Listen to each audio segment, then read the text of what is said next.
They dismissed it as a joke. Her siblings scoffed when their father left her a dilapidated gas station instead of money. "Take the to 5K and walk away," they jeered. But when she uncovered the brass key and unlocked the secret underground door, they finally realized she hadn't inherited trash. She'd inherited a $200 million secret that had the power to destroy them. The dim overhead lights in Mel's diner buzzed faintly. Carmen Rodriguez carried 3 plates of scrambled eggs and hash browns stacked on her forearm, her uniform dotted with stains from a long double shift that had started at 5 a.m. Her eyes were shadowed by dark circles, but she still greeted her customers with a warm smile. "Order up for table 7, she called, sliding the plates in front of a group of tourists. "Anything else I can get for you?" The father glanced up from his phone. "We're fine," he said. Carmen nodded, moving to the next table while glancing at her watch. Only 2 more hours until her shift ended, and then she had to pick up the twins from school. Mia and Luna, now 12, were sharp, with their father's dark eyes and her own unyielding determination. Thoughts of them gave her the strength to push through the aches in her feet and the pain in her. Back from carrying trays for hours, as she topped off coffee cups, her phone buzzed in her pocket. Normally, she wouldn't check it during work, but the school's name flashed on the screen. She quickly apologized to her table and stepped aside to answer. "Miss Rodriguez, this is Principal Gaines. I need to talk to you about Luna." Carmen's heart sank. "Is she okay?" "She's physically fine, but there was an issue with another student. Apparently, some comments were made about your living situation." Luna responded strongly. Carmen closed her eyes. Did she hit someone? No, but her words were quite vivid. "We need you to come in for a meeting. I'm working a double today. Could we do this later? This is the 3rd issue this month." Carmen glanced at her manager, already giving her an unfriendly look. "I'll be there in 30 minutes, she said, knowing she would pay for this with lost wages and her boss's disapproval. After a tense exchange with her manager, Carmen rushed to her car, an aging sedan with chipped paint and a passenger door that sometimes didn't open. As she drove toward the school, her phone rang again. Marcus, her brother, was calling. She hesitated before answering. Conversations with him rarely brought good news. "Hey," she said, putting the call on speaker. "Carmen, where are you? I've been trying to reach you all morning." Marcus sounded irritated. "I'm working, Marcus. Not all of us have help answering our phones." He ignored the remark. "Dad's lawyer called. The will reading is scheduled for tomorrow at 2 p.m. Carmen's grip tightened on the steering wheel. 6 weeks had passed since her father's heart attack, 6 weeks of grief that she'd had to bury to keep food on the table, and a roof over her daughters' heads. Roberto Rodriguez had been her rock, the one family member who never made her feel less than. Now he was gone, and the pain was still raw. "I have a shift tomorrow," she said. "Cancel it," Marcus shot back. "This is important, Carmen. The whole family will be there." When Marcus said the whole family, Carmen knew he meant him. Their sister Victoria, and their successful spouses, the privileged branches of the Rodriguez family tree, not her ex-husband Derek, who had left her for his secretary 3 years ago and now lived in a lakeside condo, while she struggled to make rent on a 2-bedroom apartment. "I'll try," she answered after a pause, "but I can't promise anything." Marcus sighed loudly, the sound crackling through the car's speakers. "This is exactly why Dad worried about you. You never put the right things first, while Victoria and I have been handling all the funeral details, the estate paperwork, everything. You've been what? Serving pancakes?" Carmen's hands trembled with a mix of anger and hurt as she pulled into the school parking lot. "I'll be there," she replied. "I have to go now." She hung up before Marcus could say more, taking a moment to calm herself. Before entering the school, this was her life now, juggling work, her daughter's needs, enduring her siblings' condescension, and mourning the loss of the father who had always been her only ally. The meeting with Principal Gaines went as expected. Luna sat in the corner, her face impassive, while the principal spoke about her difficulty adjusting. The other student, a girl named Brittany, whose mother ran the PTA, had apparently made a comment about Luna's clothes possibly coming from a dumpster. Luna had responded with a colorful verbal reply. The principal spoke sternly, but Carmen watched her daughter's defiant chin despite the tear-filled eyes. "I understand Luna's reaction wasn't ideal," Carmen said softly, "but it sounds like Brittany was bullying her about our financial situation." Principal Gaines cleared his throat. "We are speaking to Brittany's parents as well, of course, but due to Luna's pattern of outbursts, we recommend counseling. Counseling they could not afford. Another expense for Carmen to somehow make fit into her stretched finances. We'll address it at home," she promised, gently placing a hand on Luna's shoulder. As they walked to the car, Luna finally spoke. "I'm not sorry," she muttered, her voice soft but resolute. "She says stuff like that all the time." Carmen unlocked the car. "I know it's tough, but we can't let people like her think they've got to us. Dad would have let me fight back," Luna grumbled as she climbed into the back seat. "He always said, sometimes you've got to stand up for yourself." A fresh wave of grief hit Carmen. Derek had mostly been absent since their divorce, only showing up for weekends and school events when it suited him. His child support payments were few and far between, despite his well-paying job. But in the twins' eyes, he remained the fun parent. "Your dad says a lot of things," Carmen replied, keeping her voice steady, "but he's not the one dealing with school calls." Luna went quiet, gazing out the window as they headed back to their apartment.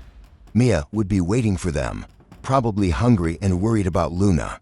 Carmen would barely have time to fix them something quick before returning to her evening shift. More hours lost and more income slipping away. As they turned onto their street, Carmen spotted a sleek black SUV parked in front of their building. Victoria stood next to it, dressed in a designer suit and sunglasses, despite the overcast day. "What's she doing here?" Luna asked. Carmen parked and braced herself. Victoria rarely came to their apartment, and when she did, it was never without a reason. "Tia Victoria," Luna called, her tone suddenly cheerful. Carmen recognized the act. Luna knew how to irritate Victoria by pretending everything was fine. Victoria removed her sunglasses, revealing flawless makeup that concealed any sign of grief from losing their father 6 weeks ago. "Luna, darling," she said, air-kissing her. "How are you holding up?" "I'm good," Luna answered, her tone bright. "Mom's teaching me how to make Dad's special empanadas." Victoria's eyes flicked to Carmen, annoyance, surprise. "How therapeutic," she said, her tone sharp. "Carmen, could we talk privately?" Inside the cramped apartment, Mia sat at the small kitchen table. Textbooks were scattered around her. Unlike her sister, Mia coped by focusing on her studies, keeping up with perfect grades despite everything else. She looked up as Carmen and Luna entered, her face briefly lighting up when she saw her aunt, before returning to her usual neutral expression. "Tia," she greeted politely, standing to offer a hug, which Victoria returned with stiffness. "Why don't you girls head to your room while I talk to your aunt?" Carmen suggested, setting her purse down. As the twins disappeared behind their bedroom door, Victoria took a slow look around the apartment, her distaste barely concealed. Her gaze lingered on the sagging couch, the mismatched dishes drying in the sink, and the water stain on the ceiling that the landlord had promised to fix months ago. "Marcus told me you were being difficult about tomorrow," she said. Carmen, too worn out for pretenses, responded, "I wasn't being difficult. I was being practical. I have to work. It's Dad's will reading," Victoria said sharply. "Surely you can find someone to cover for one afternoon. Even you could manage that." The words hung in the air, laden with meaning. "Even you, the family disappointment. Even you, the one who couldn't keep her marriage intact. Even you, the college dropout still working as a waitress at 38. I already told Marcus I'll be there," Carmen replied, keeping her tone steady. "Is that all you came here for?" Victoria moved to the small window, looking out over the parking lot. "No, actually, I wanted to give you a heads up. Marcus and I have been going through Dad's finances. It's worse than we thought. The gas station has been losing money for years. There are back taxes, unpaid loans." Her tone shifted, sounding a practiced mix of concern and resignation. "Dad wasn't the best businessman. We all know that."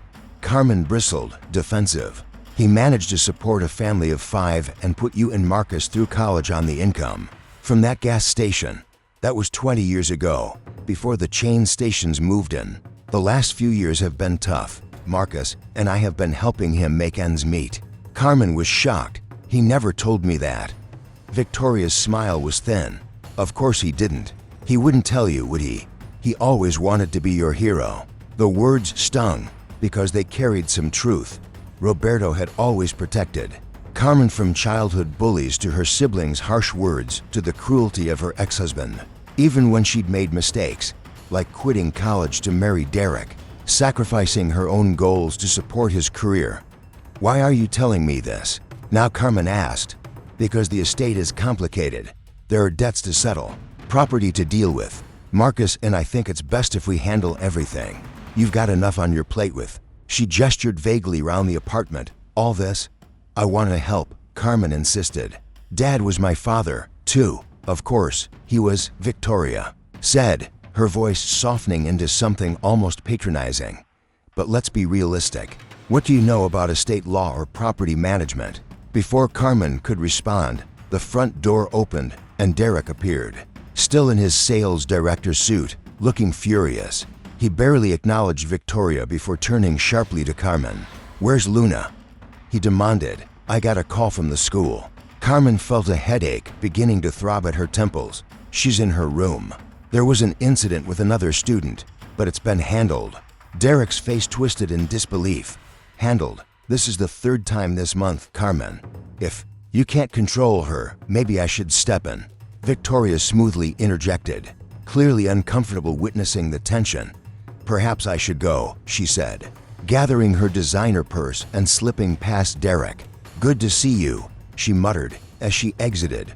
Once Victoria was gone, Derek lowered his voice, mindful of the twins potentially hearing. "This is exactly what I was talking about in our last custody discussion. Your living situation, your work. Ours, the girls need stability." Carmen's patience snapped. What they need is a father who pays his child support on time and doesn't cancel weekends when his new wife makes other plans. Derek's jaw tightened. "Stephanie and I have a lot of social obligations, and if you had accepted that promotion at the insurance office instead of quitting." "I quit because they expected me to work 60-hour weeks for barely more than I make now, with no flexibility for the girls' schedules," Carmen interrupted. Derek ignored the point. "I have a dinner meeting. Tell Luna I expect better behavior." "And Carmen," he added, his tone dripping with condescension, "try to get it together for the girls' sake." After he left, Carmen leaned against the door. She should be preparing for her evening shift, not dealing with family drama. But bills didn't wait, especially not for single mothers with twins and unreliable child support. The bedroom door cracked open and Mia peeked out. "Is Dad gone?" Carmen nodded, forcing a smile. "He had a meeting. Come on out, both of you. I need to make you dinner before I head back to work." As Carmen pulled pasta from the cupboard, Luna emerged, her expression stormy. "I heard him. He thinks we should live with him and Stephanie." "He didn't say that," Carmen replied. Mia spoke quietly. "He doesn't even want us there. Stephanie calls us the baggage when she thinks we can't hear." Carmen paused, the pot of water in her hands. "She what?" Luna nodded. "Last time we stayed over, she told her friend on the phone that she was stuck with the baggage for the weekend." Carmen's blood boiled, but she forced herself to remain calm. "I'll talk to your father about it." "No," the twins said, in unison. "He'll just deny it," Mia explained. "And then Stephanie will make it worse next time." Carmen looked at her daughter's resilient, perceptive girls facing challenges number 12-year-old should have to deal with. They'd lost their grandfather, lived through their parents' divorce, faced bullies at school, and dealt with a stepmother who resented their very existence. "What do you want me to do?" she asked gently. The twins exchanged a look, communicating without words, and then Luna spoke. "Nothing. We can handle Stephanie. Just don't make us go there more than we have to." Carmen nodded slowly. "Okay, but promise me you'll tell me if things get worse." As she prepared a simple dinner pasta with store-bought sauce, nothing like the elaborate meals her father used to make her mind return to Victoria's visit and the upcoming will reading. What had her sister meant about the gas station's finances? Roberto had owned Estrella gas station for as long as Carmen could remember. It was a small operation on the edge of town, with just two pumps and a tiny convenience store. In recent years, business had slowed as bigger chains moved in, but her father always seemed to make it work. Had he really been struggling so much that Marcus and Victoria had been financially supporting him? If so, why hadn't he ever mentioned it to Carmen? The thought that her father might have been quietly suffering, too proud to admit it, made her heart ache. After dinner, Carmen changed into her waitress uniform and called Mrs. Patel, the woman upstairs who watched the twins when Carmen worked nights, another expense she could barely afford. "I shouldn't be later than 11 o'clock, Carmen said as she prepared to leave. "The girls have homework to finish and bed by 9:30. "Don't worry, dear," Mrs. Patel reassured her. The evening shift at Mel's diner was hectic, but at least it kept Carmen occupied, giving her little time to dwell on the events of the day. As she moved through the rush, carrying plates and wiping down tables, her thoughts kept drifting back to the will reading scheduled for the next day. What had her father left behind? Certainly not anything of significant material value. If Victoria's words were true, then perhaps the real treasure was something else entirely. Memories surfaced as she worked. Her father had taught her how to change a tire when she was just 10 years old, his patient voice guiding her through difficult math problems when she struggled in school, the pride in his eyes when she won the high school art competition, and the quiet strength he showed when she told him at 22 that she was pregnant, with Derek by her side, ready to propose, even after the divorce. When her siblings made their disappointment clear, Roberto had never wavered. "Life isn't a straight road, Maya," he would tell her. "Sometimes the best views come after the hardest climbs."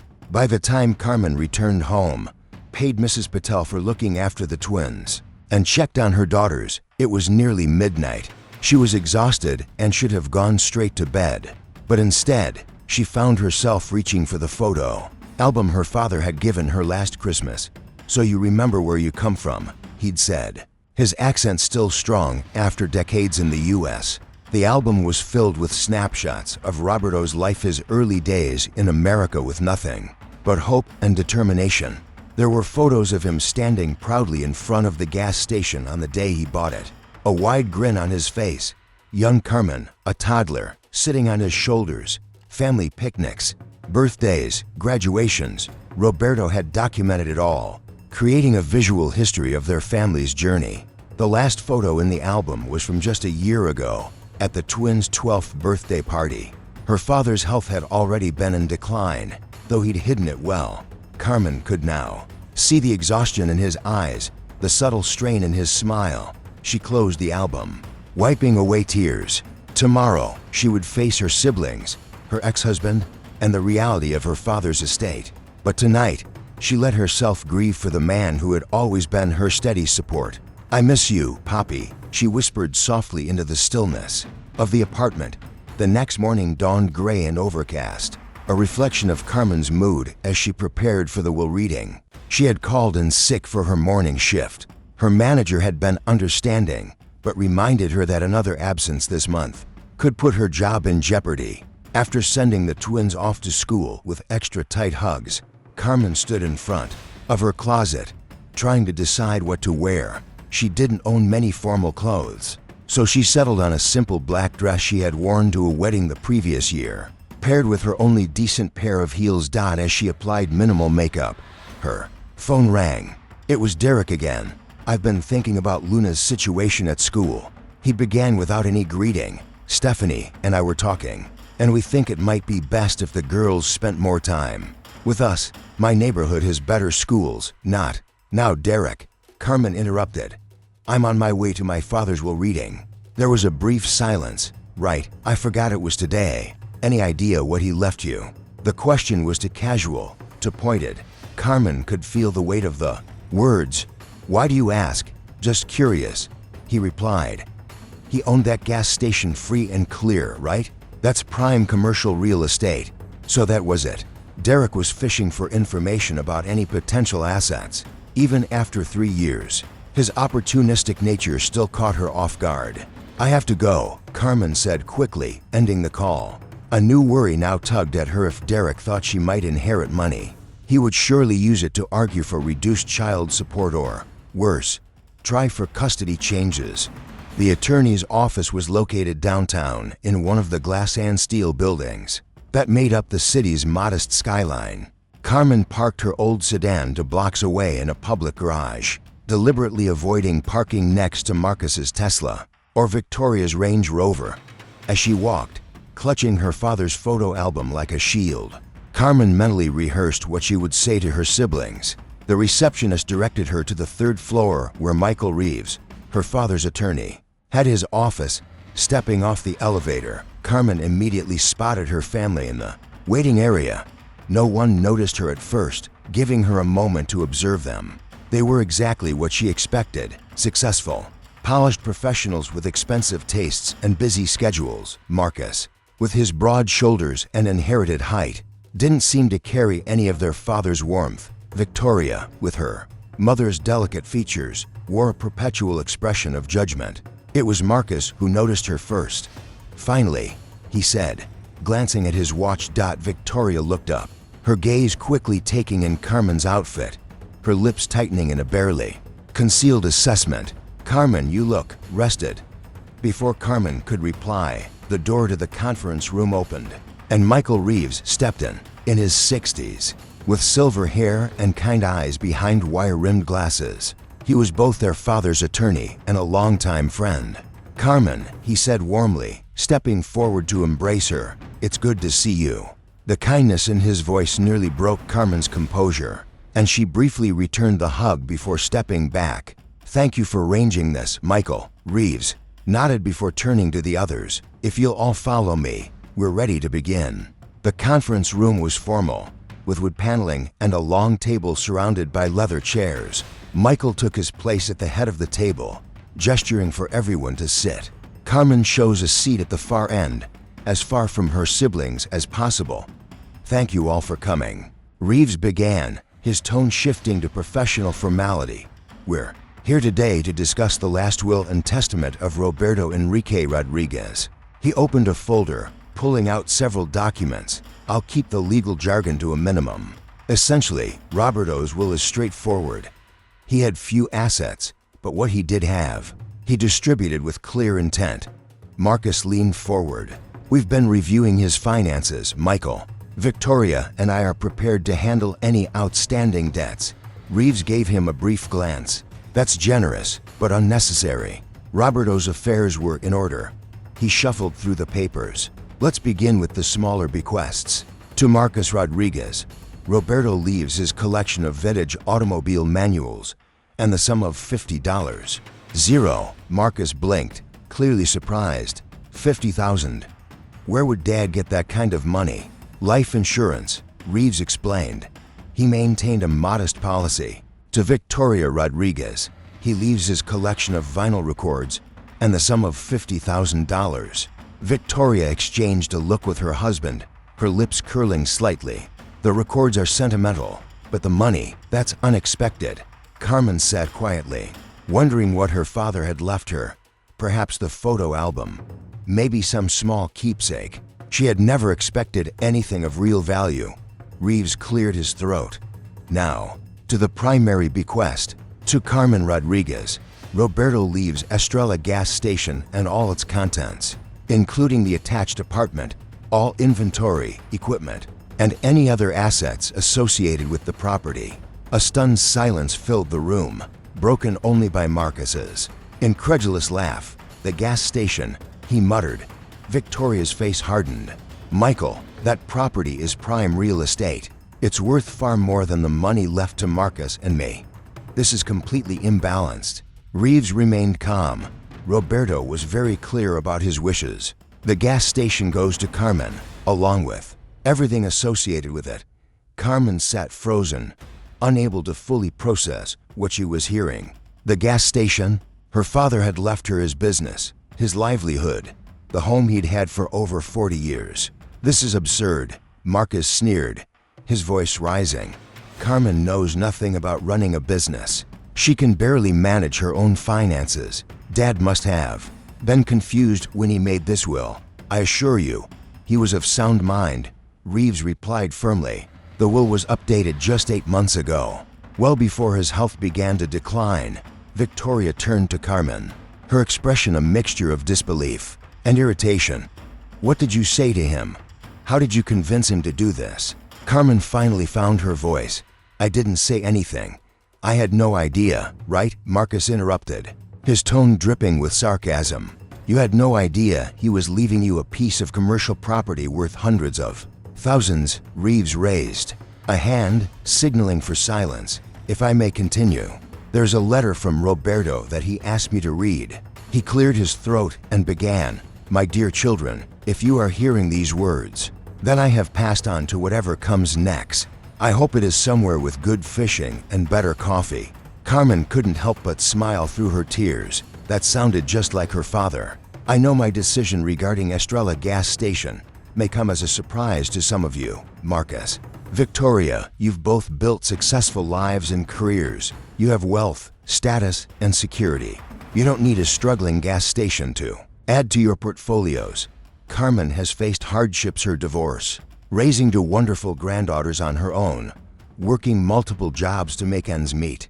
Despite these struggles, she has never lost her kindness, her generosity, or her spirit. The gas station may not seem like much to you. You may see it as a burden, a failing business in an outdated building, but to me, it represented freedom, opportunity, and the American dream I chased when I came to this country with nothing. It is my legacy, and I choose to entrust it to the child I believe will honor its true meaning. Carmen, my daughter, I know this responsibility may seem overwhelming, but I have faith in you. Estrella has more to offer than meets the eye. Take your time, explore its possibilities, and remember, sometimes the greatest treasures are hidden in plain sight. Marcus and Victoria, I leave you with this thought. True wealth is not measured in dollars or property, but in the lives we touch and the love we share. I am proud of your accomplishments, but I hope you will one day realize that success without compassion is an empty victory. With all my love, your father, Roberto Rodriguez. When Reeves finished reading, a heavy silence filled the room. Carmen could feel the tears rolling down her cheeks as her father's words wrapped around her. Like a warm embrace, Marcus broke the silence, his voice tight with anger. This is ridiculous. Dad was clearly not thinking straight. The gas station is a failing business that hasn't turned a profit in years. That's not entirely accurate, Reeves said calmly. While revenues have declined, the business remains solvent, and the property itself holds significant value, as you noted. Victoria leaned forward. Carmen, be reasonable. You can't possibly want to run a gas station. If you sell it to us, you could use the money for a better apartment, maybe even a small house for you and the girls. Carmen's gaze fell to the photo album, where her father's proud face grinned back at her from the day he purchased Estrella. This had been his dream, his life's work. Could she really just sell it off? I need time to think, she said finally. Marcus scoffed. What's there to think about? That's enough, Marcus, Reeves interjected firmly. Roberto's wishes were clear. The property belongs to Carmen now, and what she chooses to do with it is entirely up to her. As the meeting concluded, Carmen remained seated, still processing the weight of everything. Her siblings quickly gathered their things, but Victoria lingered, approaching Carmen with a lowered voice. Think about what's best for your daughters, Carmen. That place is a money pit, Marcus, and I will give you $25,000 for it. Carmen looked up at her sister. $25,000 for prime commercial real estate? Victoria's smile didn't reach her eyes. We're trying to help, Carmen, to spare you the headache of running a failing business. I'll think about it, Carmen replied, her voice steady despite the storm of emotions swirling inside her. After everyone had left, only Carmen and Michael Reeves remained in the conference room. The attorney regarded her with sympathetic eyes. Your father loved you very much, Carmen, he said quietly. Carmen nodded, still overwhelmed. The gas station, it needs work. A lot of work. Yes, Reeves agreed. He was very specific about you receiving all contents of the property. He emphasized that several times when we drafted the will. Carmen looked up, curiosity piqued. What did he mean by that? Reeves smiled gently. I'm not entirely sure, but knowing Roberto, I suspect there's more to Estrella than meets the eye. He reached into his briefcase and pulled out a small envelope. He also asked me to give you this privately. Carmen took the envelope, her hands trembling. Inside, there was an old-fashioned brass key and a note. She unfolded it. Some doors are hidden in plain sight. Look with your heart, not just your eyes. Take Poppy. The cryptic message left her with a sense of confusion and curiosity, replacing the shock she'd felt earlier. What doors? What was her father trying to tell her? Michael, she said slowly, her voice steady but thoughtful. Did my father ever mention anything unusual about the gas station? The attorney considered her question. Not unusual, exactly. But he was very particular about maintaining ownership. He always said Estrella was more than just a business to him. He paused for a moment before adding, Carmen, whatever you decide to do with the property, don't rush into anything. Carmen tucked the key and note into her purse. I'm not selling, she said with surprising conviction. At least not yet. I owe it to my father to understand why this place was so important to him. The key from her father's envelope felt heavy in her pocket as Carmen pulled into Estrella gas station's cracked concrete lot. 2 days had passed since the will reading. 2 days of dealing with increasingly persistent calls from Marcus and Victoria, who had raised their offer to $50,000, trying to put her out of her misery, as Marcus had so bluntly phrased it. But Carmen remained firm. She needed answers. She needed to understand why her father had left her the station and what he had meant by the hidden doors. And so, here she was, early on a Saturday morning. The twins were waiting in the car as she approached the place that was now, improbably, hers. Estrella gas station had certainly seen better days. The once bright yellow star on its sign had faded to a tired shade, and only one of the 2 pumps still worked. The small convenience store attached to the station had windows covered in outdated advertisements, and the whole property seemed to carry an air of resigned neglect. Yet, as Carmen stood there, memories flooded her mind. Sitting on the counter as a child while her father worked the register, learning to stock shelves as a teenager, bringing the twins here when they were small, watching them run circles around the aisles while Roberto slipped them candy bars when he thought Carmen wasn't looking. Mom, are we going in? Mia called from the car. Carmen nodded, gesturing for the girls to join her. Yes, come on. The twins approached cautiously, eyeing the building with skepticism. This is ours now, Luna asked, kicking at a weed growing through a crack in the concrete. It's not broken, Carmen corrected gently. It just needs some love. She unlocked the front door, and the familiar bell jingled overhead as they entered. The interior was dim and dusty, with sunbeams cutting through the grime-covered windows. The shelves were sparsely stocked with basic essentials, canned goods, snacks, a few automotive supplies. The refrigerated section hummed loudly, holding a modest selection of drinks and dairy products. It smells like abuelo, Mia said suddenly, her voice soft with memory. Carmen nodded, her throat tight as she inhaled the scent that was so deeply tied to her father's presence. Let's check out the apartment upstairs, she said, wiping away a tear. Carmen suggested they head toward the back of the store, where a door marked private led to a staircase. The apartment above the gas station was modest but surprisingly well maintained. It had a combined living and dining area, a compact kitchen, 2 bedrooms, and a bathroom. The furniture was old but clean, with a hand-carved chest sitting on the coffee table. Bookshelves lined the walls, filled with volumes in both English and Spanish. Framed photographs of the family from younger, happier times hung throughout. The space, it's tiny, Luna remarked, peeking into one of the bedrooms. Where would we all sleep? Carmen hesitated. She hadn't really considered moving in. Their current apartment was cramped, yes, but it was close to the girls' school and to her job at the diner. Still, as she looked around the apartment, she felt a strong connection to her father that had been missing these past few weeks. We could make it work, she said slowly. This could be your room, she added, pointing to the larger bedroom. I could take the smaller one. What about the gas station part? Mia asked practically. Would you run it? Carmen paused, the question hanging in the air. Could she run a business? Should she even try? I don't know yet, she admitted. First, I want to understand exactly what we've inherited. They returned downstairs to the store. Carmen moved behind the counter, taking in the old cash register, the cigarette display, the lottery ticket machine. Everything looked just as it had when Roberto was still alive. What's through there? Luna asked, pointing to another door. Behind the counter. That's the office, Carmen replied. The office was small, just enough space for a desk, a filing cabinet, and a small safe in the corner.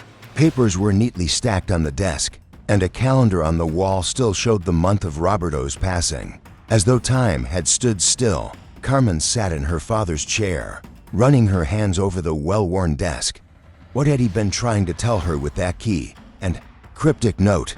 She opened the drawers and found ordinary office supplies, some invoices, tax documents. Mom, look at this, Mia said, pulling a book from a nearby shelf. These aren't all in Spanish or English. Carmen joined her daughter and examined the books. Mia was right. There were volumes in Russian, German, Arabic, Chinese, and several other languages Carmen didn't recognize. I didn't know Abuelo spoke all these languages, Luna commented. Neither did Carmen. Her father had spoken Spanish and English, but she'd never heard him speak any other languages. The discovery unsettled her. What else had she not known about her father?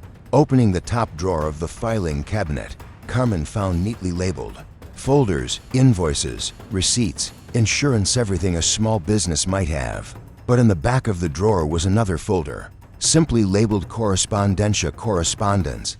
Inside were letters and postcards written in various languages, some addressed to her father, and others to names Carmen didn't recognize. This is strange, she murmured, setting the folder aside for a closer look later. The bottom drawer of the cabinet was locked. Carmen tried the office key, but it didn't fit. On a hunch, she pulled out the brass key her father had left her. It slid into the lock and turned with ease. Inside the drawer, there were several items that made little sense for a gas station: a shortwave radio, a set of laminated encryption keys, several passports with her father's likeness, but in different names, and a leather-bound journal written in a cipher Carmen couldn't understand. What is all this stuff? Luna asked. I'm not sure, Carmen answered, but I think there was more to your abuelo than we knew. Also in the drawer was a small leather pouch. Carmen opened it to find foreign currency: euros, pounds, yen, and several other types of bills. After a quick mental calculation, she estimated there was the equivalent of several $1,000s. Why would Abuelo have all this money in different currencies? Mia asked. I don't know, Carmen replied. Maybe he was planning a trip, but that doesn't explain the passports or the coded journal. Something bigger is going on here. Her attention then shifted to the safe in the corner. It was an old model with a dial combination lock instead of a digital keypad.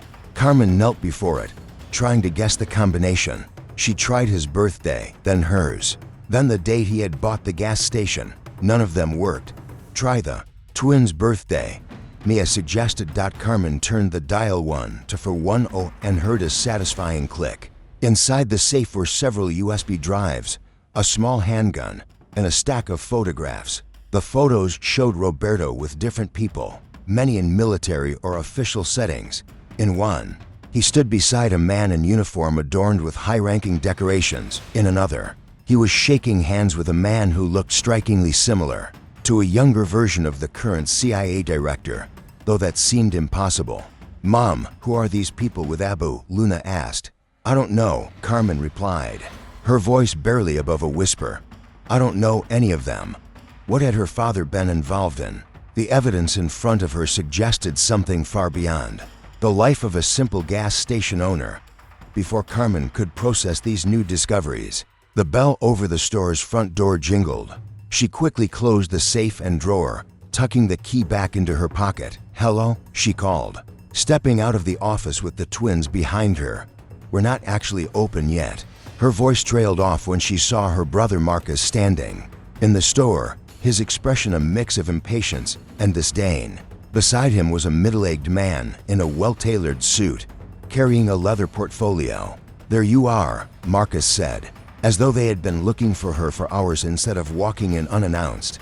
I've been calling you all morning, Carmen glanced at her phone, which she had silenced while she was exploring. "I was busy," she replied. "What do you want?" Marcus gestured toward his companion. "This is Howard Blackwell, a developer friend of mine. He's interested in the property." Howard stepped forward, offering his hand.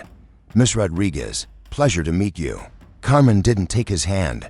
"Yes, and I'm not interested in selling." Marcus made an exasperated noise. "Carmen, don't be difficult. Howard is prepared to offer $200,000 for the property." The figure made Carmen pause. $200,000 would solve so many problems: a down payment on a house, college funds for the girls, freedom from the constant financial strain. But the contents of the drawer, the safe, what was her father trying to tell her?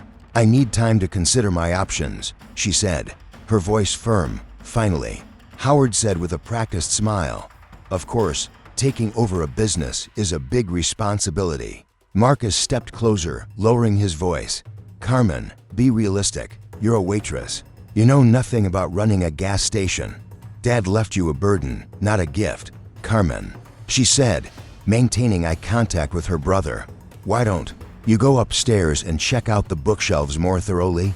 Once the twins had disappeared upstairs, Carmen turned to Marcus and Howard.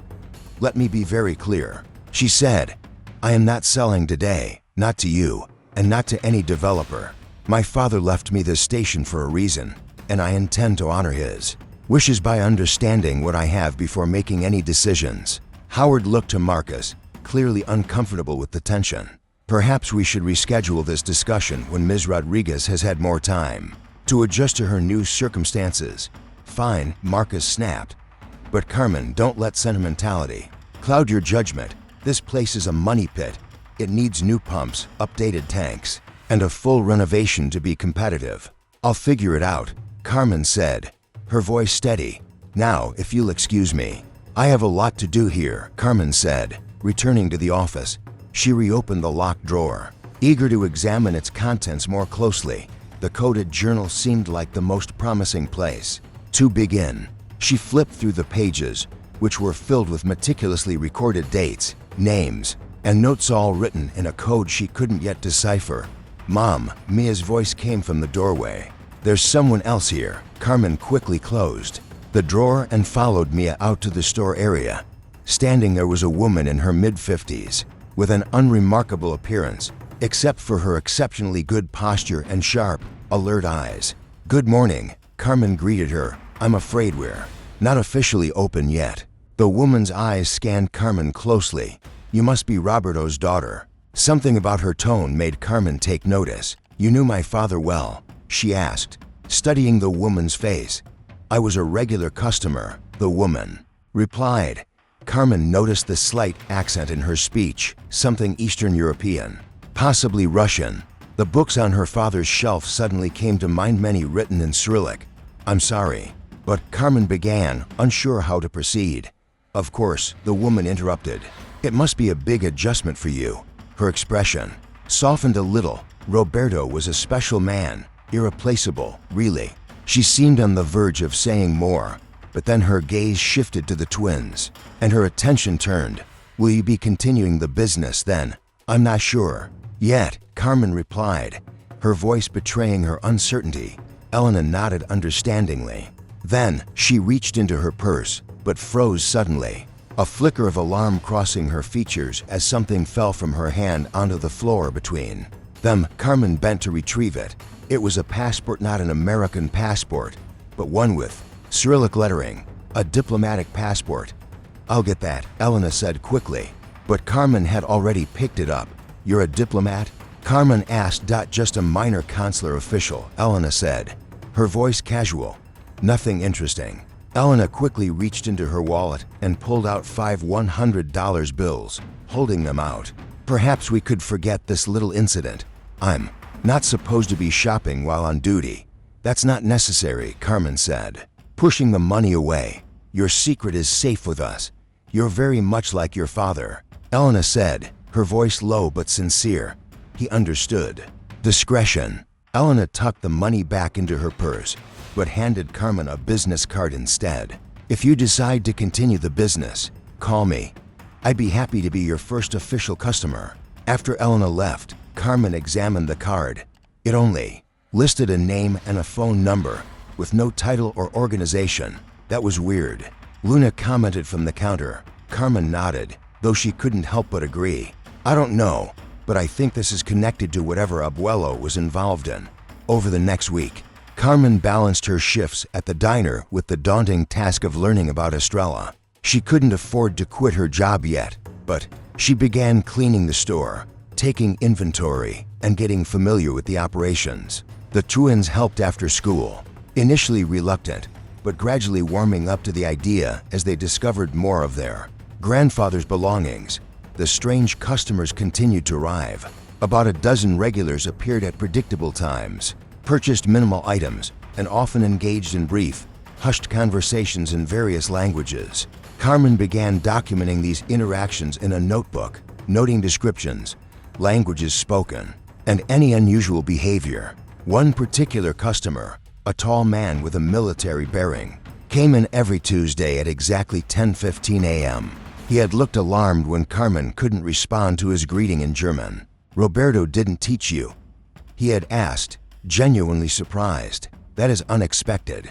But Carmen's exploration was interrupted by two unwelcome developments. First, Victoria showed up, accompanied by a lawyer. "We have testimony from his doctor about his declining cognitive function," she said, her voice dripping with feigned concern. "We don't want to make this difficult, Carmen, but legally, the will may not be valid if he wasn't of sound mind." Carmen had shown them the door, then immediately called Michael Reeves, who reassured her that the will was ironclad. "Your father underwent a complete cognitive assessment. Just before updating his will, he explained, the will is fully legitimate." The second complication came when Derek filed an emergency motion regarding custody. His filing specifically mentions Carmen's erratic behavior in taking on a failing business and her potential relocation to the apartment above the gas station, claiming these changes create an unstable environment for the twins. When Carmen confronted Derek by phone, his true motivation became clear. "I heard about the developer's offer," he said. $200,000 would solve a lot of problems, Carmen, including my concerns about the girl's living situation. Think about it. So Derek was now working with Marcus and Victoria, all of them pressuring her to sell. But then, unexpectedly, another ally appeared. Elena Vazov returned to the gas station. "Your father's files," Elena said without preamble. "Have you examined them thoroughly?" Carmen hesitated. "Some of them," Elena nodded knowingly. "The journal in the bottom drawer. Have you deciphered it yet?" Carmen froze. How did this woman know about the locked drawer, about the coded journal? Elena smiled at her reaction. "Roberto and I were colleagues, in a manner of speaking." She stepped closer. "The code is a simple substitution cipher. The key is the date of your birth." "Who are you?" Carmen asked directly. "A friend," Elena replied simply. "One who knows that what you've inherited goes far beyond the property itself." "You've noticed the regulars," Elena continued, her tone serious.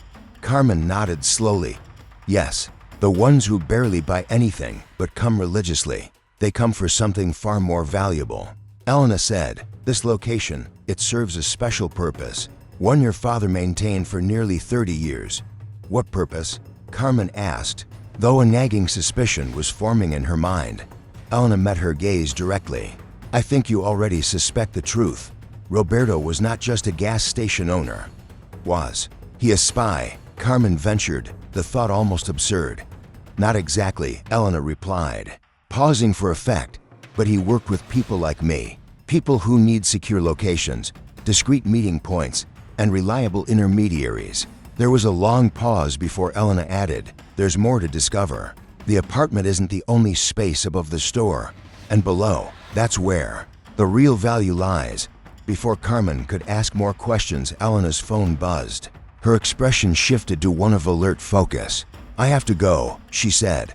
"But Carmen, be careful. Your father had enemies as well as friends. The fact that you're asking questions, exploring the files, it's been noticed." "Noticed by whom?"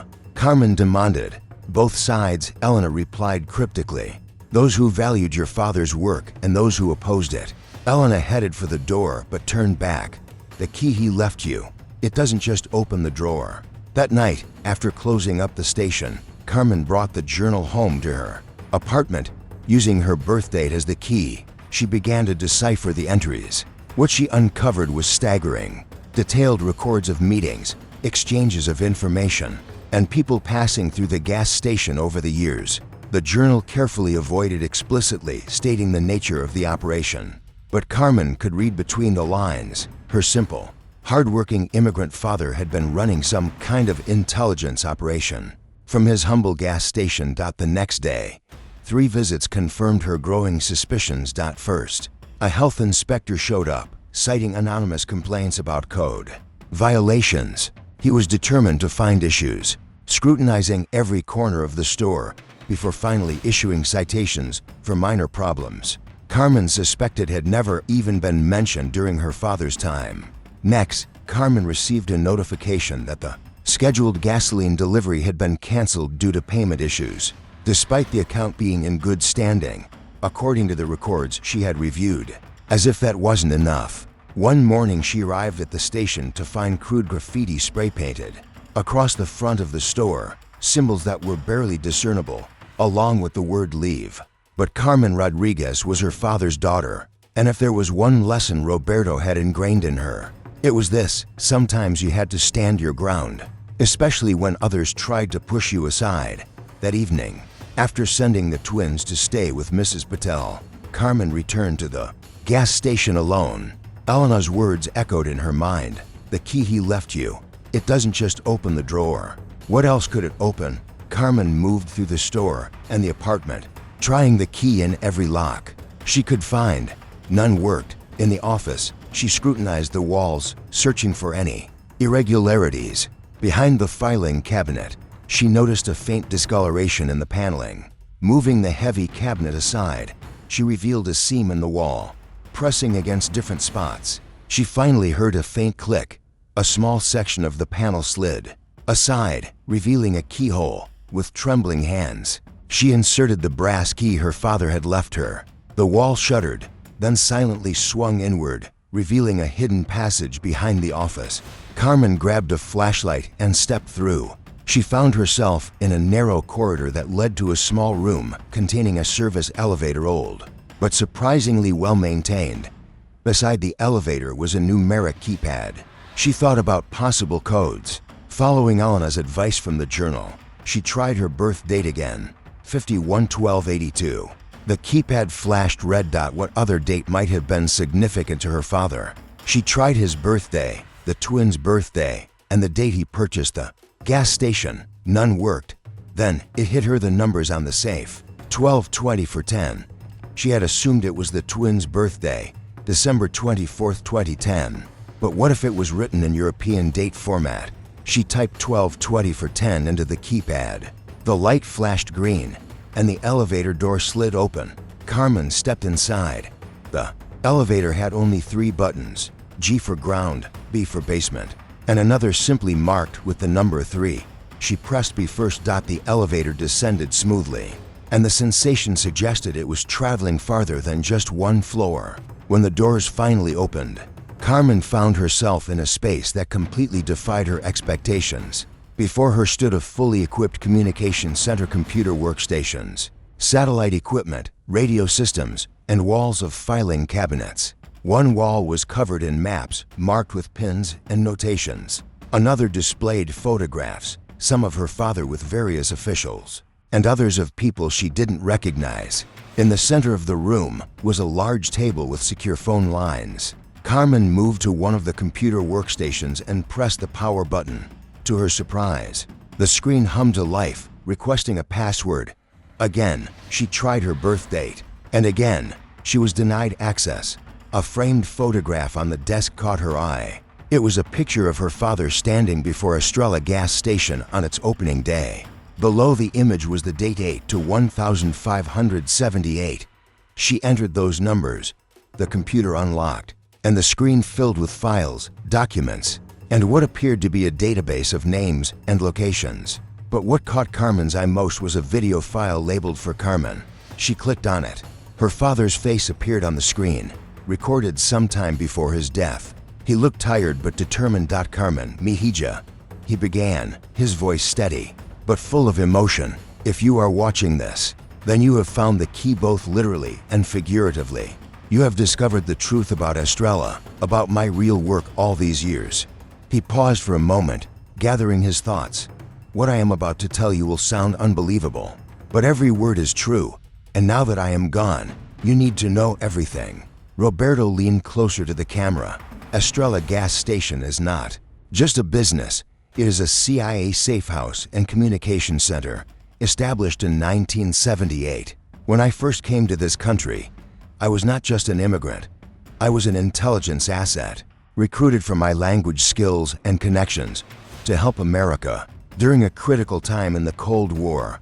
Carmen gasped, though she had already started to suspect something along these lines. Hearing it from her father himself still took her by surprise. Over the years, Roberto continued, Estrella has served as a meeting point for intelligence operatives, a communication hub, and a safe location for debriefing defectors and assets from around the world.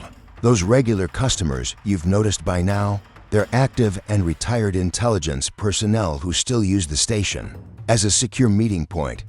I speak 9 languages, Roberto said with a slight smile. Carmen, I was a code specialist in El Salvador before coming here.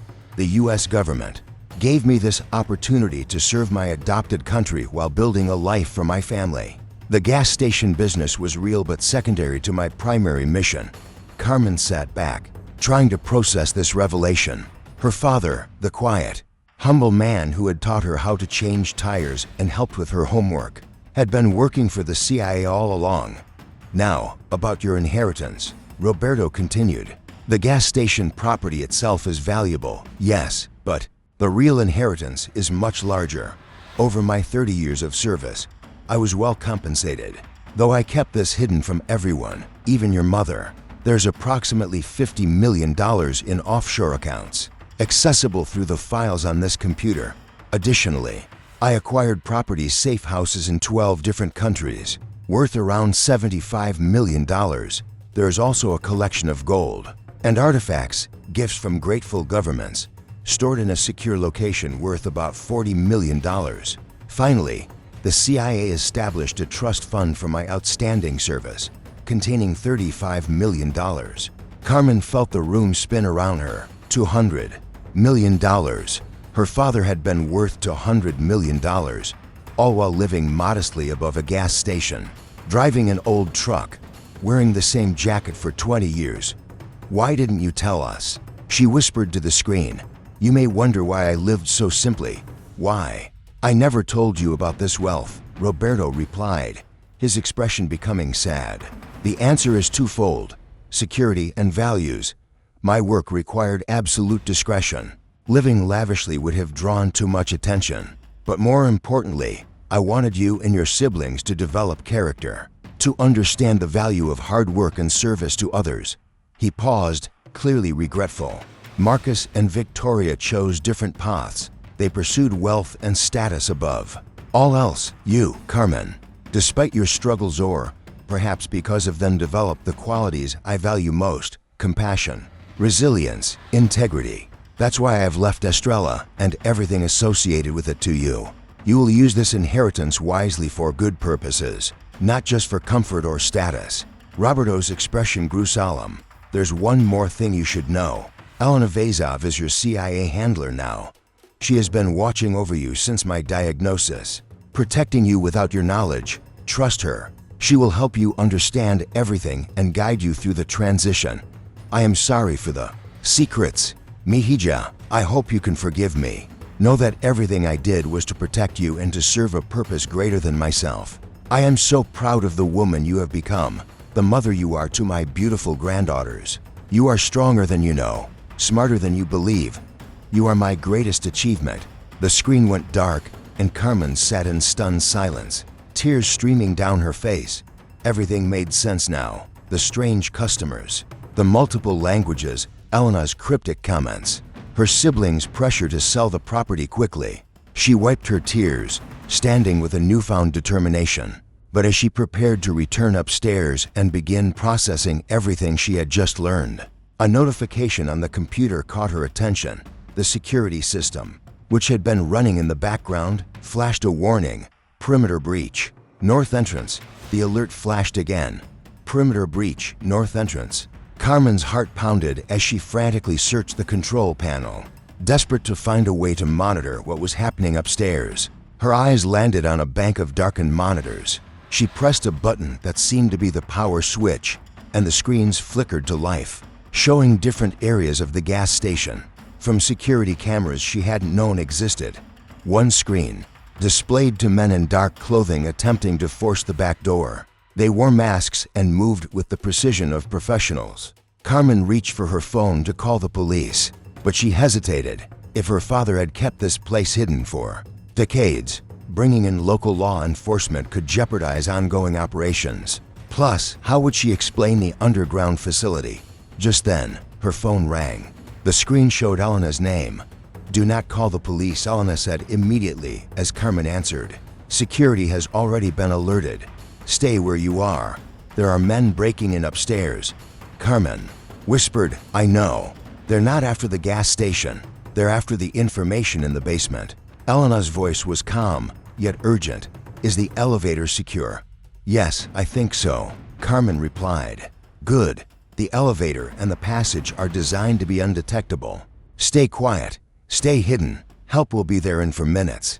Carmen watched the monitors as the men finally breached the back door. They moved swiftly through the store, clearly searching for something. One of them headed straight for the office. "They're in the office," Carmen whispered into the phone.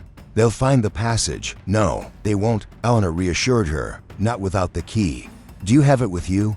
Carmen patted her pocket, feeling the familiar brass key still there. "Yes, then we're fine." The passage resealed itself when you entered the elevator. On the monitor, Carmen saw the man in the office running his hands along the wall where the hidden door was. He seemed frustrated, checking his watch and speaking into what appeared to be a communication device.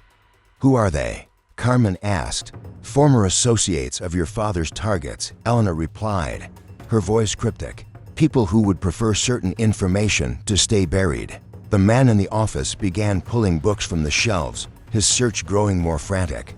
His partner entered, and they appeared to argue briefly before both moved toward the stores. "Front, they're leaving," Carmen reported, watching as the men exited through the front door this time. "Stay where you are," Elena instructed. "Our team is almost there. They'll secure the location and then escort you safely home." "My daughters are fine?" Carmen asked, her voice tight. "We have someone watching your apartment building," Elena said with reassuring calm. Carmen found it strangely comforting, though the casual mention of surveillance should have been unsettling. "How long have you been watching us?" Carmen asked. "Since Roberto's diagnosis," Elena admitted. "He was concerned that once he was gone, certain parties might see you and the girls as either loose ends or leverage. He asked us to keep an eye on you." Minutes later, Carmen saw new figures appear on the security monitors. 3 men and a woman moved with the same professional precision as the intruders. But this time, they were performing a security sweep, rather than searching for anything specific. One spoke into a communication device, and shortly after, the elevator began to rise when the doors opened. Carmen came face to face with a tall, distinguished man in his 60s, his salt and pepper hair, and sharp eyes giving him the appearance of a college professor more than a CIA operative. "Ms. Rodriguez," he said, extending his hand. "I'm James Harrington. I worked with your father for 30 years. Carmen shook his hand, still processing everything. "Those men, who were they? What did they want?" Harrington sighed. "Let's get you somewhere secure first, then we'll explain everything." "What about my car?" Carmen asked. "One of our people will drive it back to your apartment," Harrington assured her. "For now, you'll ride with me." Carmen felt a wave of disbelief. "My father, was he really worth $200 million? Harrington nodded. "Roberto was one of our most valuable assets. His cover as a humble immigrant running a gas station was perfect. No one ever looked twice at him. But he was instrumental in dozens of critical operations over 3 decades. His compensation reflected his value to national security. And no one in my family knew, not even my mother." Carmen asked, still reeling from the revelation. Your mother knew some of it, Harrington admitted, not the extent of his wealth, but she understood his real work. After she passed, Roberto became even more committed to his cover identity. They arrived at an unassuming office building on the outskirts of town. Inside, however, was a secure facility with communications equipment similar to what Carmen had seen beneath the gas station. Elena was waiting for them, now dressed in professional attire that indicated her role was more official than Carmen had realized. "Carmen," she greeted with a nod. "I owe you an apology for the half-truths. Security protocols required discretion until we could confirm you had accessed your father's video." "Who were those men?" Carmen repeated, needing to understand more. "They work for an organization your father helped dismantle in the early 2000s, Elena explained. A network involved in weapons trafficking and intelligence sales. Several of their key members were captured thanks to operations run through Estrella. They believe the station holds evidence that could implicate others who escaped prosecution." "They're not wrong," Elena added. "Your father kept meticulous records." Carmen sank into a chair, overwhelmed. "And now they're after me because I inherited the station." "Yes and no," Harrington interjected. "They were watching the station even before Roberto passed away. But your refusal to sell and your apparent interest in exploring the property thoroughly escalated their concerns. They need to know what you know, which is why we need to move quickly." Elena nodded. "The inheritance your father left you is legitimate and documented, but accessing it safely requires following specific protocols." She slid a tablet across the table to Carmen. On it was a document titled Succession Plan. "Estrella Operations. Your father prepared for this eventuality," Elena explained. "He created a detailed plan for transferring assets, securing information, and protecting you and the girls. But you have decisions to make about how involved you want to be going forward." Carmen's eyes widened. "What do you mean?" Harrington leaned forward. "Estrella serves an ongoing function in our intelligence network. Ideally, we would maintain that function, but that depends on you. Roberto believed you could handle the truth, could even continue some aspects of his work. But he also provided alternatives. If that's not what you want, we would relocate the operation." Elena added, "The property could be sold. It does have significant commercial value, as your siblings have pointed out, but the underground facility would be decommissioned and sealed first." "And if I choose to stay involved?" Carmen asked. Harrington smiled slightly. "Then you would receive training, support, and compensation just as your father did. Estrella would continue its function, and you would become its new operator, maintaining the cover of the gas station while facilitating the more important work below." "I need time," Carmen said finally. "I need to think about what's best for my daughters." "Of course." Elena nodded. "But we should move quickly on securing your assets. Those men tonight weren't the only ones interested in what Roberto left behind. Your siblings have also been making inquiries, hiring private investigators, consulting with financial forensic experts." Carmen's mind raced as she asked, "What do you suggest I do first?" Harrington opened a laptop. "We need to secure the financial assets immediately," he said. "The accounts require biometric verification. Roberto set them up to transfer to you upon his death, but you need to complete the authentication process." For the next hour, Carmen followed their instructions, providing fingerprints, retinal scans, and voice recognition to gain access to her father's hidden fortune. With each step, the reality of her inheritance began to feel more concrete. Account balances flashed on the screen, tens of millions of dollars in various currencies, investments, and holdings. "All of this is really mine now?" Carmen asked, staring at the numbers that seemed almost unreal. "Yes," Elena confirmed, though much of it is structured to remain discreet. By the time they finished the initial security procedures, it was nearly dawn. Carmen felt exhausted, yet strangely invigorated.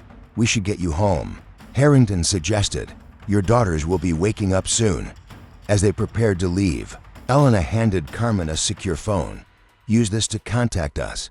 Carmen paused. For a moment, "One more question. My siblings and my ex-husband, how much danger have I put them in by not selling the station immediately?"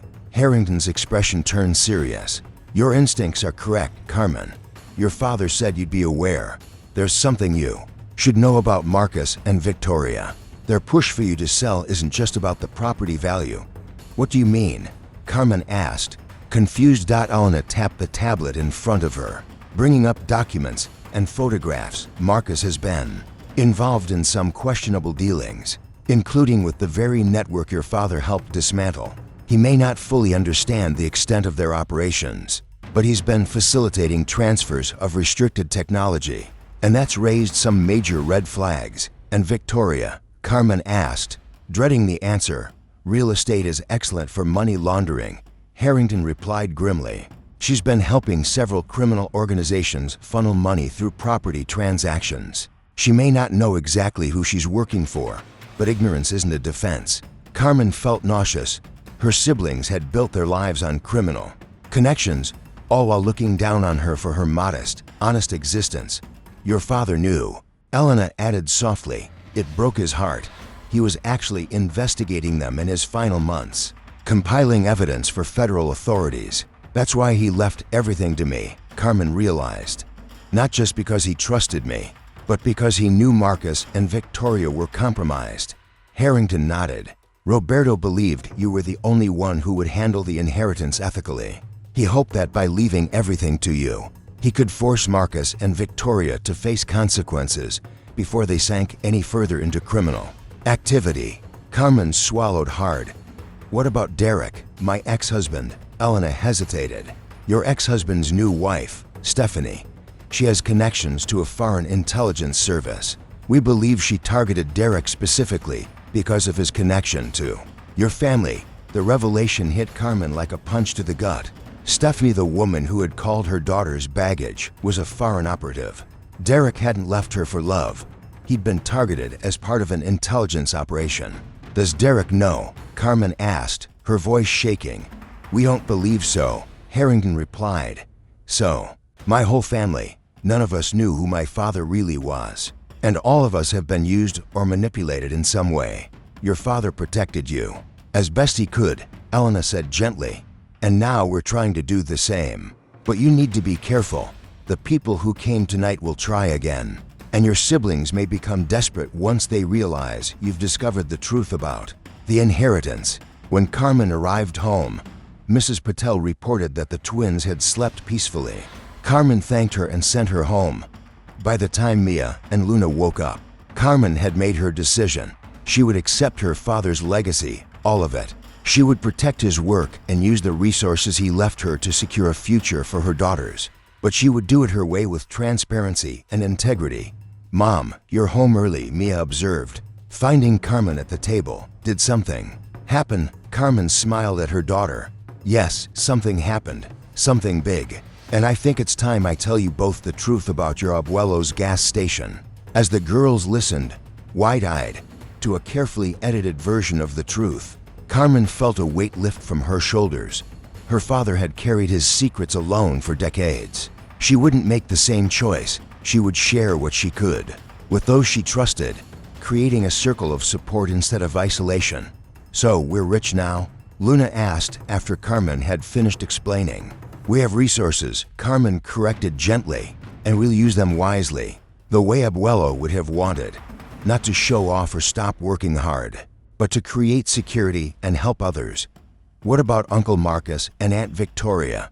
Mia asked. And Dad, will you tell them too? Carmen hesitated. That's more complicated. There are things about your uncle and aunt that I'm still processing. And your father, well, I need to be careful about how much I share with him right now. Because of Stephanie, Luna asked perceptively. Yes, partly because of Stephanie. I have reasons to believe she's not who she pretends to be. We could have told you that, Luna muttered. She's totally fake, despite everything. Carmen laughed. Her daughters had seen through Stephanie's facade long before she had the intelligence reports to confirm it. So, what happens now? Mia asked. Are we moving to the gas station apartment? I think we should, Carmen said finally. At least for now. It needs some fixing up. But it would be a fresh start. And it would honor Abuelo's memory to keep Estrella in the family. The twins seemed surprisingly receptive to the idea. Could we paint our room? Luna asked. Absolutely. Carmen agreed. We'll make it our own. As they discussed colors and furniture arrangements, Carmen's secure phone buzzed with a text from Elena, meeting at 2 p.m. critical information about your siblings' activities. Car will pick you up. 2 weeks after discovering the truth about Estrella gas station, Carmen stood behind the counter, watching as the usual morning customers trickled in. Now that she knew who they really were, intelligence operatives' assets, foreign contacts, their behavior made perfect sense. The minimal purchases, the coded conversations, the multiple languages. It was all part of an elaborate cover for the real business conducted through the station. Carmen had spent these weeks in intensive training with Elena and Harrington, learning the protocols and systems her father had maintained for decades. She had also begun renovations to the station and apartment, using a small portion of her inheritance to update the facilities. The twins had adapted to their new home with surprising enthusiasm. The apartment above the station, once cleaned and personalized, had turned out to be more spacious than their previous rental. Luna and Mia had painted their room in bright colors and arranged their belongings with the care of children who finally felt settled. They attended the same school, with Carmen driving them each morning before opening the station. On the surface, they appeared to be a normal family running a modest business. Below the surface, Carmen was managing an international intelligence operation while navigating the legal complexities of her extraordinary inheritance. "Good morning, Ms. Rodriguez," a distinguished-looking man in his 70s said, placing a newspaper and coffee on the counter. Carmen recognized him now as a retired CIA station chief who still consulted on certain operations. "Good morning, Mr. Jenkins," she replied, ringing up his purchases. "The usual today," he nodded, then lowered his voice. "Harrington mentioned there might be a package for me." Carmen reached beneath the counter for a sealed envelope that had been delivered the previous day through secure channels. "Just came in," she confirmed. This was how it worked: ordinary transactions concealing extraordinary information transfers. Carmen had quickly learned the rhythm of it, the subtle signs and codes that distinguished regular customers from intelligence contacts. The bell over the door jingled, and Carmen looked up to see Marcus entering the store. "You're actually running this place?" he asked, his tone a mixture of incredulity and contempt. "Good morning to you too, Marcus," Carmen replied evenly. "Yes, the girls and I have moved in upstairs, and I'm managing the station now." "This is ridiculous, Carmen. You're playing at being a businesswoman despite us." "I'm honoring Dad's wishes," she corrected, "and so far, it's going well." "What brings you here today?" Marcus approached the counter, lowering his voice. "Victoria and I have been patient, but this has gone on long enough. Our final offer is $300. Zero for the property. That's far above market value, especially considering the back taxes Dad owed." "There are no back taxes," Carmen said calmly. "Dad's finances were in perfect order. I've reviewed everything with his accountant. That's not what our investigators found." "The property has liens against it," Marcus pressed.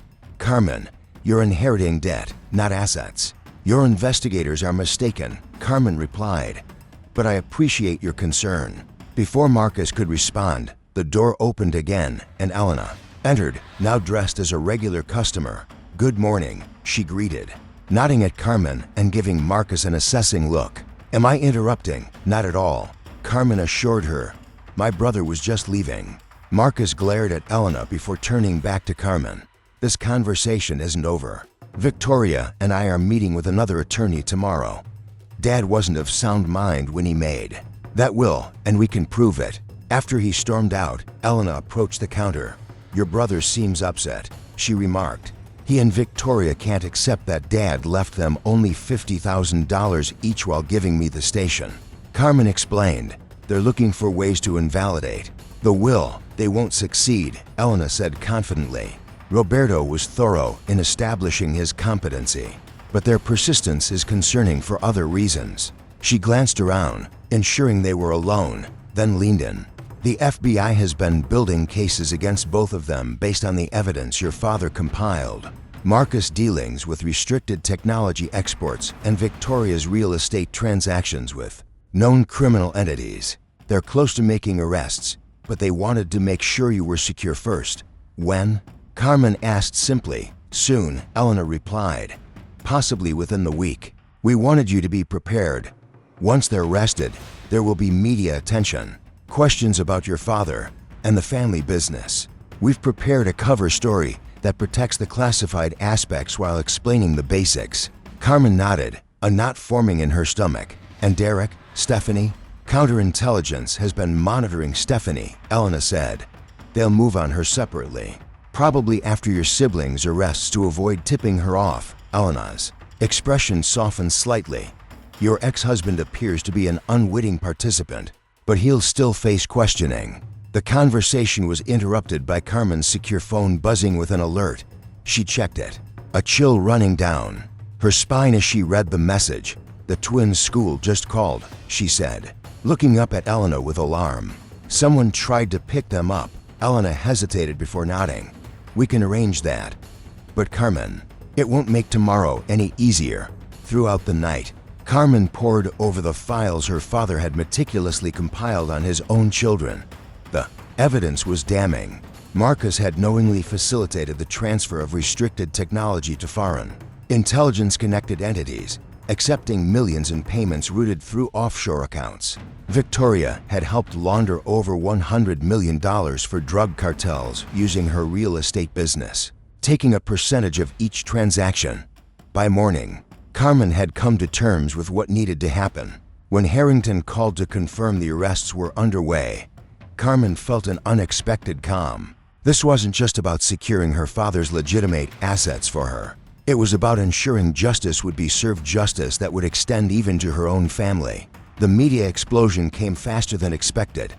By noon, local and national news outlets were reporting the arrests of prominent business leaders Marcus and Victoria Rodriguez on charges of technology export violations and money laundering.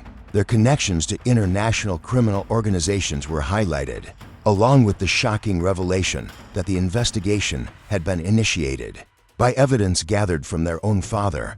Carmen kept the twins home from school, knowing they would be subjected to uncomfortable questions and potentially hostility from classmates whose parents worked for Marcus or Victoria. Did Abuelo know what they were doing? Mia asked, her voice small as they watched footage of Victoria being escorted into the federal courthouse. Yes, Carmen admitted. He discovered it during his last year. Is that why he left everything to you instead of them? Luna asked, her brow furrowed. Carmen nodded. He knew I would use the inheritance responsibly, and he wanted to protect the work he had done at Estrella. The hardest call of the day came from Derek.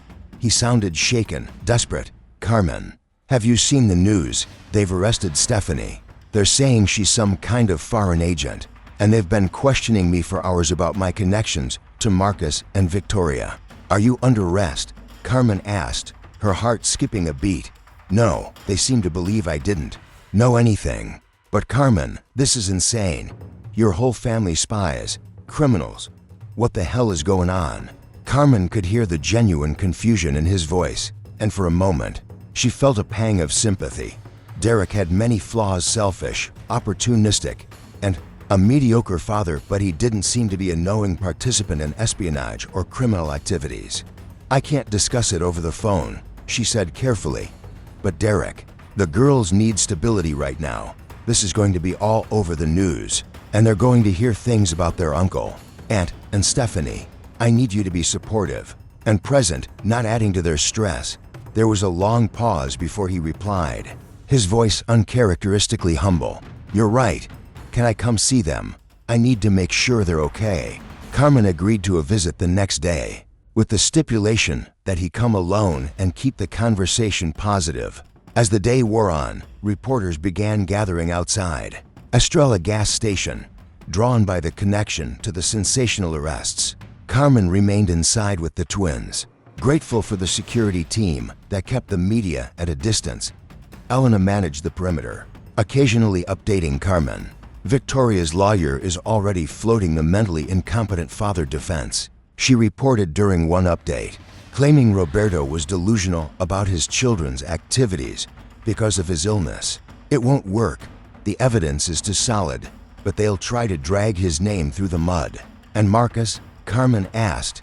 Typical Marcus, Elena replied. looking to cut a deal and offering information about his contacts in exchange for leniency. Despite the chaos, Carmen kept Estrella's regular hours, serving the handful of genuine customers who dared to visit. During the media frenzy, she continued managing the intelligence work below ground. The routine helped maintain her equilibrium, gave the twins a sense of normalcy, and showed the operatives depending on Estrella that the facility remained functional despite the public scrutiny. A week after the arrests, with Marcus and Victoria both denied bail due to flight risk, Carmen received an unexpected visitor. Derek's mother, Patricia.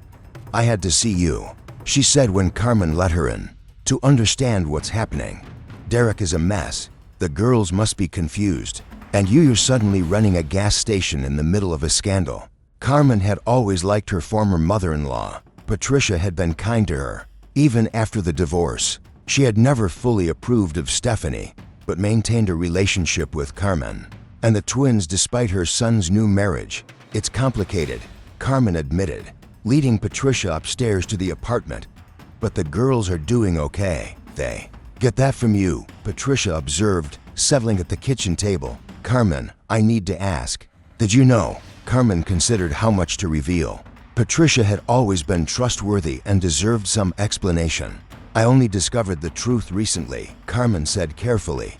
"After Dad left me the station, I found evidence he had collected.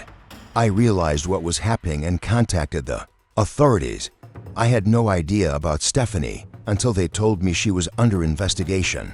All these years, I thought Roberto was just a simple gas station owner," Patricia said with disbelief. "Then Derek calls me babbling about spies and millions of dollars and secret rooms. It sounds like a movie plot." "Parts of it are," Carmen acknowledged with a small smile. "Dad was not who we thought he was. He worked with federal agencies, provided important information. The gas station was his cover, and he was compensated well for his service. And now it's mine. All of it," Patricia noted, her eyes wide. "Yes, the station, the money, the responsibility." Patricia reached across the table to take Carmen's hand. "I always told Derek he was a fool to leave you. You were always the strong one, the one with integrity. Roberto saw that too, didn't he?" Carmen felt tears threatening at this unexpected validation. "Thank you for saying that. It's been overwhelming. I can imagine," Patricia said softly, squeezing her hand. "How can I help? With the girls? With anything?" "Just being here helps," Carmen said. "The girls need their family around them, especially now that their whole world has been turned upside down." Patricia promised to visit regularly, to provide whatever support she could. As she was leaving, she turned back with one final observation. Seeing you here in Roberto's place, it fits. You have his quiet strength, his dignity. The station is in good hands." The following day brought more developments. Michael Reeves called to inform Carmen that Victoria's attorney had officially withdrawn their challenge to Roberto's will. With the criminal charges pending, he explained, they've decided to stop fighting the inheritance. It was a small victory amid the larger chaos, but significant nonetheless. Carmen's position was now legally secure, even as her siblings faced years in federal prison. That evening, Carmen held a family meeting with the twins. They sat in the small living room above the station, the space now decorated with their belongings and family photos. "Things have been crazy these past weeks," Carmen began, "with Abuelo's secret work, Uncle Marcus and Aunt Victoria's arrests, the reporters outside. I want to check in with you both. How are you feeling about everything?" The twins exchanged one of their silent communications before Mia spoke up. "It's weird. Kids at school say our family is like criminals and spies, but Abuelo wasn't a criminal. He was a hero, right?" "Absolutely," Carmen confirmed. "Your Abuelo served this country for decades. He helped keep people safe." "And Uncle Marcus and Aunt Victoria?" Luna asked. "Are they bad people now?" Carmen considered her answer carefully. "They made bad choices, serious ones. I believe they started with small compromises that led to bigger ones, until they were involved in things they shouldn't have. But that doesn't mean they don't love you, or that you can't still care about them." Mia's practical nature always led her to ask the direct questions. "Will they go to jail for a long time?" "Probably," Carmen admitted, "The charges are serious, but you can still write to them. Maybe visit them if they want that. They're still family." Luna, more emotional than her twin, had tears in her eyes. "Everything's different now. Dad's sad all the time. When we see him, people look at us funny. And you're running a gas station and doing Abuelo's secret work." Carmen moved to sit between her daughters, wrapping an arm around each of them. "Yes, everything is different, but some changes are good. We have a stable home now. We don't have to worry about money for rent, college, or medical care. And we're carrying on Abuelo's legacy, which is a huge honor." She took a deep breath. Before continuing, "I've been thinking about our future, about what we want Estrella to be beyond its special functions. I'd like to rename it Roberto's Memorial Station and renovate it so it's both a successful business and a tribute to Abuelo." The idea clearly resonated with the twins, who immediately began suggesting designs and features for the renovation. Their excitement was infectious, reminding Carmen that even amid the complexity and pain of recent events, there was room for growth and new beginnings. Later that night, after the twins had gone to bed, Carmen descended to the underground facility for her nightly check-in with Elena and Harrington. They had become her mentors, guiding her through the transition from waitress to station operator to intelligence asset manager. "The FBI finished interviewing Marcus today," Harrington reported. "He's provided names and details on his foreign contacts, hoping for leniency. Some of the information is actually valuable." "And Victoria?" Carmen asked, wondering about her sister's approach. "She's still maintaining her innocence," Elena replied with a hint of disdain, claiming she didn't know where the money flowing through her properties came from. Carmen nodded, unsurprised by the contrasting approaches of her siblings. Marcus had always been pragmatic, often to the point of immorality. Victoria's pride, on the other hand, would never allow her to admit wrongdoing. "There's something else we wanted to discuss," Harrington said, his tone shifting. "Your father left a recommendation letter for you, for a position with the CIA's Cultural Heritage Protection Program." Carmen stared at him in surprise. "Job recommendation from beyond the grave?" Elena smiled faintly. "Roberto believed you'd be an ideal candidate. Your background in art, your language skills, yes. We know you speak Spanish fluently and have been studying French, and your proven integrity. The program works to recover stolen cultural artifacts and protect heritage sites from trafficking networks. It would be part-time at first," Harrington added, "compatible with managing Estrella and raising the twins." "I'll need some time to think about it," Carmen said after a pause. "It's a lot to process." "Of course," Elena agreed. "The offer remains open." Roberto was highly respected within the agency. As Carmen returned upstairs, she paused in the store, taking in the familiar sight of Estrella. Her father had chosen this humble life deliberately, living simply while serving quietly, accumulating wealth but always valuing purpose over possessions. Carmen moved to the window, gazing out at the night sky. Somewhere up there, she liked to think her father was watching, perhaps with her mother beside him. She hoped they were proud of her. "Tiquiro, Papi," she whispered softly. "I won't let you down." 6 months later, Estrella gas station was nearly unrecognizable. Now known as Roberto's Memorial Station, it featured modern pumps, a renovated store with a small cafe section, and a subtle star design woven throughout the space, a nod to both its name and its hidden purpose. Business had tripled, with both loyal local customers and special clients arriving for more classified reasons. The apartment above the station had been expanded and remodeled, providing ample space for Carmen and the twins. Mia and Luna, now entering their teens, had adapted remarkably well to their new reality. They helped in the store after school, learned Spanish to honor their heritage, and understood enough about their grandfather's work to respect the security protocols. Carmen divided her time between managing the station, her new role with the Cultural Heritage Protection Program, and parenting. The wealth her father had left her remained largely untouched, aside from the station renovations and the establishment of the Roberto Rodriguez Foundation, which provided scholarships for immigrant students and support for veterans. Marcus and Victoria had both received substantial prison sentences, 15 years for Marcus and 12 for Victoria.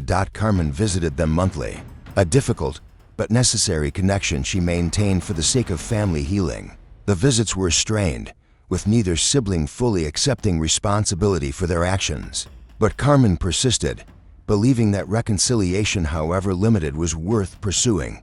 Derek, cleared of involvement in Stephanie's espionage activities, had undergone a surprising transformation. The humiliation of discovering his wife's true motivations, combined with the shock of the Rodriguez family revelations, prompted genuine self-reflection.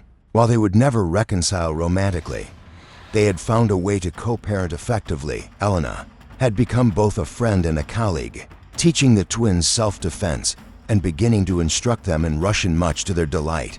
Harrington visited regularly, often bringing books or historical artifacts related to Carmen's work with the Cultural Heritage Program. The underground facility continued its essential work.